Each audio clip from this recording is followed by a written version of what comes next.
Assalamualaikum warahmatullahi wabarakatuh. Selamat pagi untuk semua mahasiswaku Prodi S1 Ilmu Keperawatan Stikes Surabaya dalam mata kuliah Entrepreneur. Tujuan dari pembelajaran kali ini adalah mahasiswa memiliki kemampuan bisnis life skill. Sub pokok bahasan pada kali ini adalah mahasiswa dibekali teknik menjual, customer service, dan juga service excellence. Untuk tahu penjelasan saya lebih detail mengenai mata kuliah ini, silakan simak video ini hingga selesai.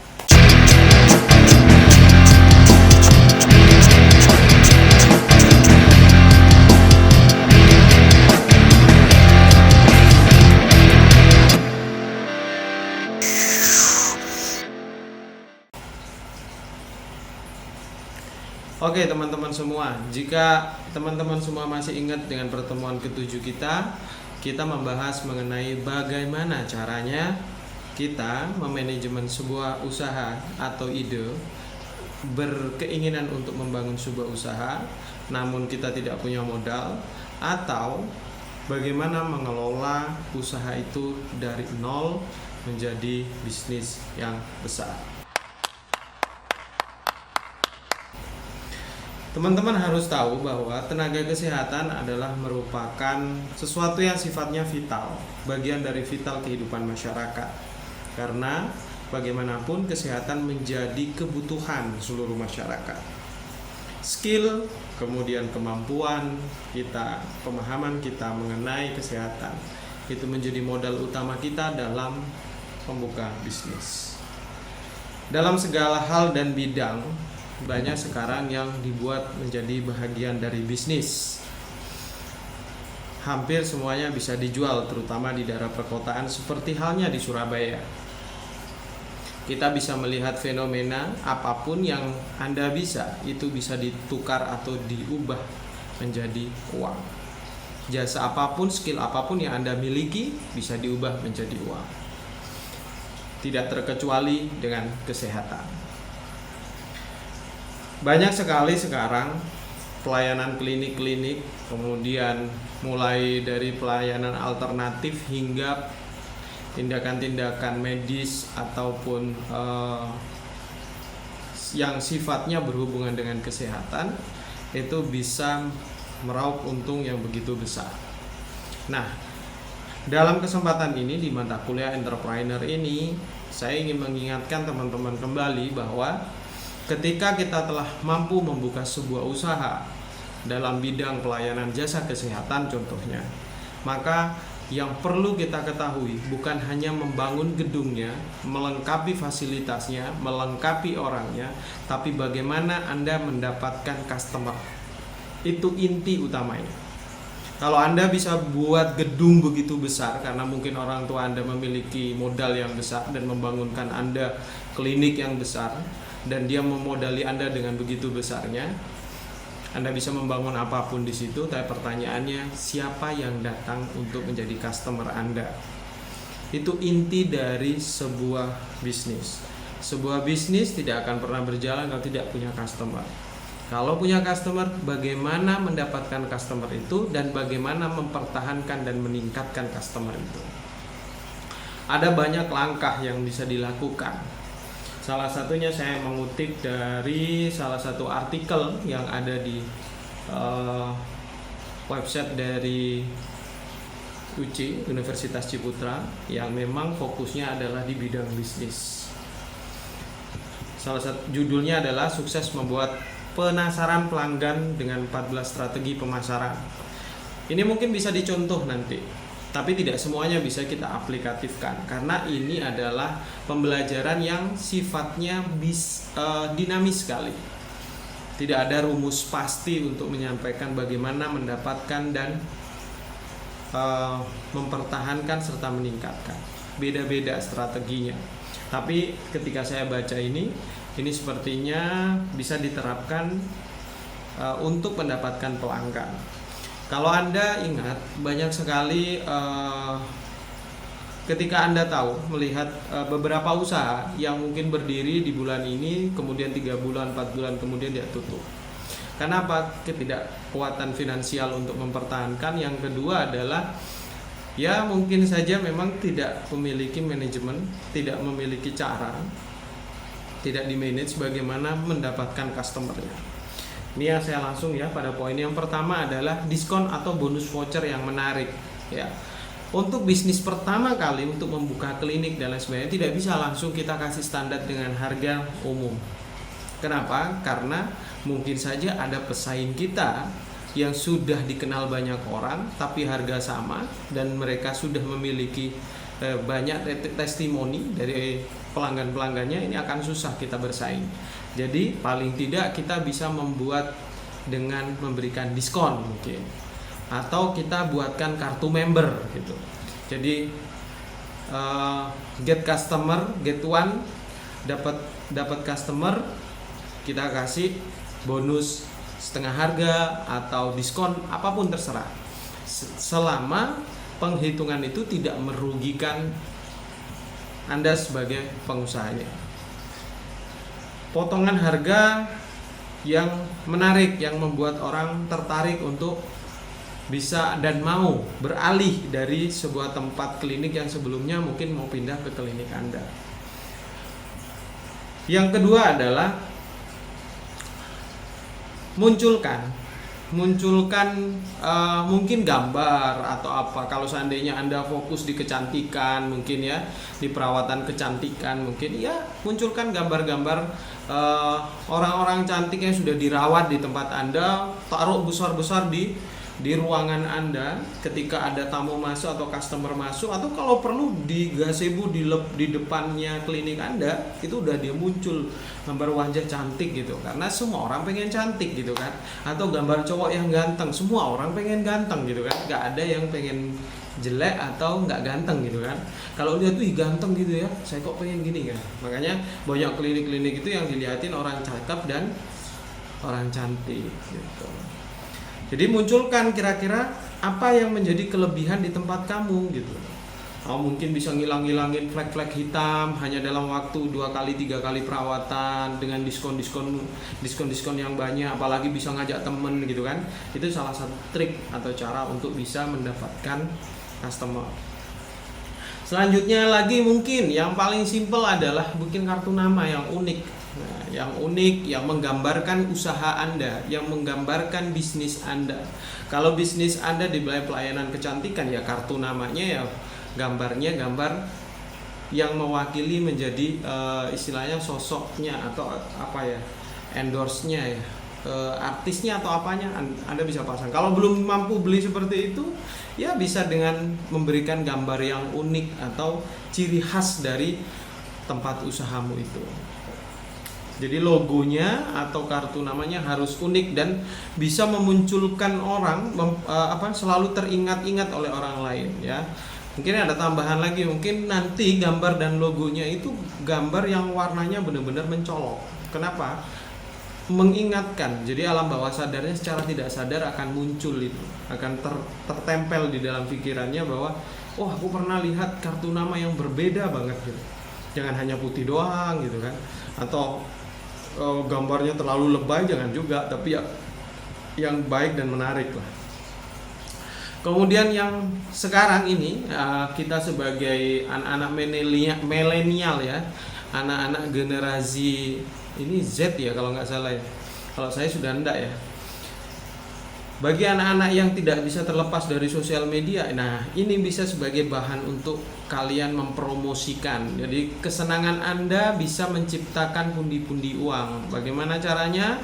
Ya, usaha Anda seperti apa, munculkan itu, bikin flyernya, bikin posternya, kemudian masukkan, kirimkan ke teman-teman Anda. Yo, yang mau cantik, yang mau ganteng, yang mau jerawatnya hilang, yang mau kulitnya sehalus lalat aja bisa terpleset gitu kan, itu bisa semuanya. Jadi campaign di sosial media Anda, jadi perbanyak sosial medianya, munculkan setiap orang yang mengenal kamu maka dia ingat bisnis kamu.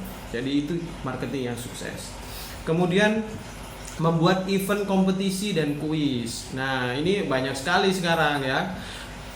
Kalau saya contohkan ya, ini ada toko handphone yang nggak usah saya sebut, tapi dia mau memberikan hadiah berupa handphone lagi hanya dengan cara yang mudah. Apa caranya? Yaitu mengajak 5 teman, kemudian diminta untuk ngefollow kalau dalam bahasa Instagram, ngefollow dari 5 orang itu. Nanti 5 orang ini juga yang punya handphone, maka dia akan ambil lagi 5 lagi,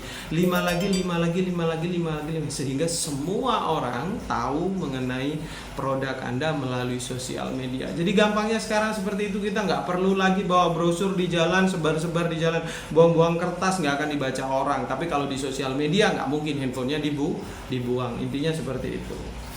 Kemudian jadi kalau kalian nanti di sosial media kalian, di Instagram itu kan banyak sekali tebak-tebakan apa dan lain sebagainya gitu kan. Anda bisa menggunakan tebak-tebakan mengenai produk-produk Anda. Kalau ada yang tahu produk-produk Anda bisa jawab, kasih hadiah, nggak perlu mahal-mahal, tapi yang penting membuat orang tersebut senang otomatis. Atau nanti kalau punya ada logonya gitu ya, logonya entah itu apa ya, kalau saya bilang merchandise-nya dari tempat usaha Anda, enak sekali itu. Nanti tinggal dibagikan itu sekaligus promosi, bisa boneka, bisa kalender, bisa apa deh, itu sekali promosi.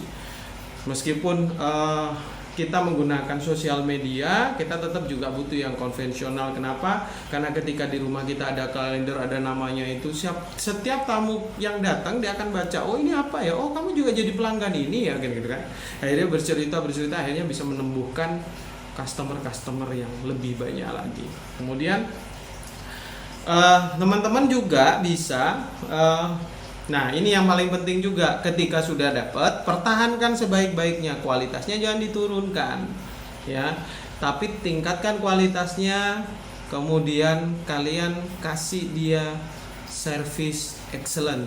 Nah setelah itu buat testimoni, setiap kali yang datang kasih dia istilahnya sosial medianya diminta, boleh kami minta untuk di follow ya tolong. Kemudian setelah itu sampaikan, bagaimana Bu menurut Ibu, kalian shoot gak apa-apa, minta izin dulu, Ibu gimana setelah dirawat di tempat kami, bagaimana perasaannya, bagaimana setelah dirawat wajahnya menjadi tambah kinclong atau bagaimana, apa dan lain sebagainya. Dan itu akan menumbuhkan minat orang karena suka ya. Saya aja gini, kalau potong rambut, tempat potong rambut saya kalau tuh saya nggak potong rambut gitu. Kenapa bisa demikian? Karena potong rambutnya pada jaraknya lebih jauh, ada yang lebih dekat. Kenapa saya nggak mau? Karena sana lebih nyaman gitu.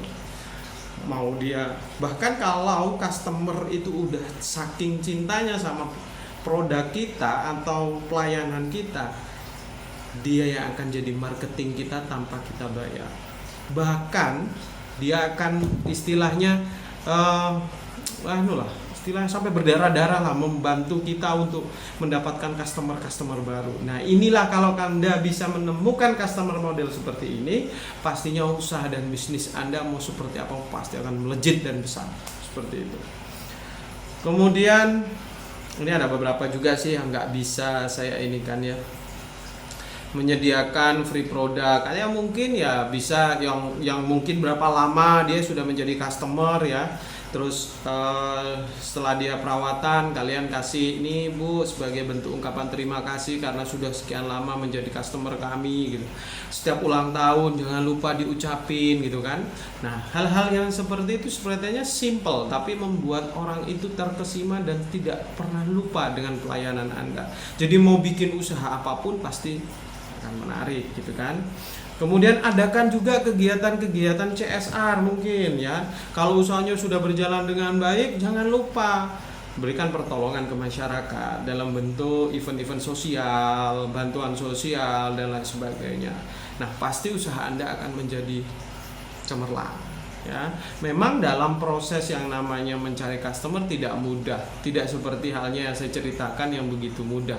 Sangat kalau dibilang gampang-gampang susah sebenarnya. Yang penting ketika kita dapat customer, hal paling utama yang harus kita lakukan adalah bagaimana mempertahankan kualitas dan janji yang akan kita berikan kepada mereka. Ketika itu bisa bertahan dengan baik dan kita bisa mengelola manajemen internal dengan baik, maka semuanya akan menjadi baik.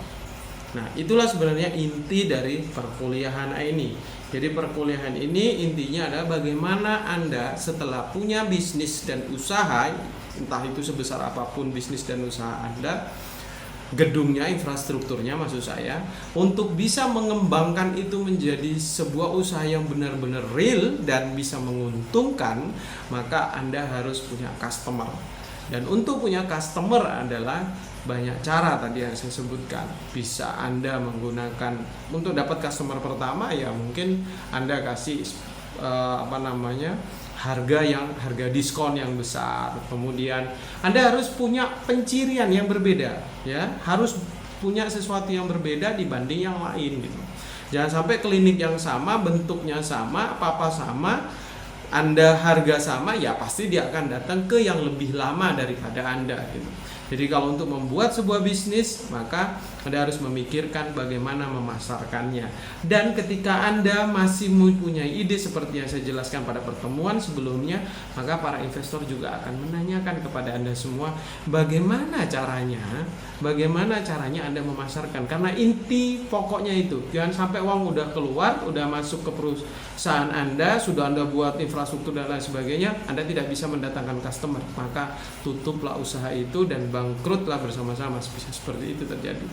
Ya, memang tidak mudah, memang ini adalah sebuah usaha, tapi beberapa hal yang saya sampaikan itu bisa Anda pertimbangkan nantinya ketika Anda membangun bisnis usaha Anda nanti ke depannya. Dan semoga pembelajaran entrepreneur ini bisa membuat Anda menjadi lebih memahami bagaimana cara dan trik saat ini untuk berentrepreneur di masa kini, bukan masa yang lampau. Masa kini dengan cara dan teknologi yang ada sekarang mempermudah kita dan juga bisa menjatuhkan kita. Jadi intinya adalah pada mata kuliah ini kalau ada pertanyaan silahkan nanti kita diskusi di forum diskusi di bawahnya. Jadi ini hanya untuk video pembelajaran untuk pembuka saja, dan teman-teman bisa mencari teknik-teknik cara untuk mendapatkan customer, karena begitu banyak cara ya, dan kalian bisa spesialisasikan. Karena ini pembelajarannya fokus di teman-teman semua, saya hanya memfasilitasi dan memberikan pancingan-pancingan. Silakan berpendapat nanti di forum diskusi. Terima kasih atas waktu dan perhatian teman-teman semuanya. Saya Okto Zulkarnain mengucapkan terima kasih dan salam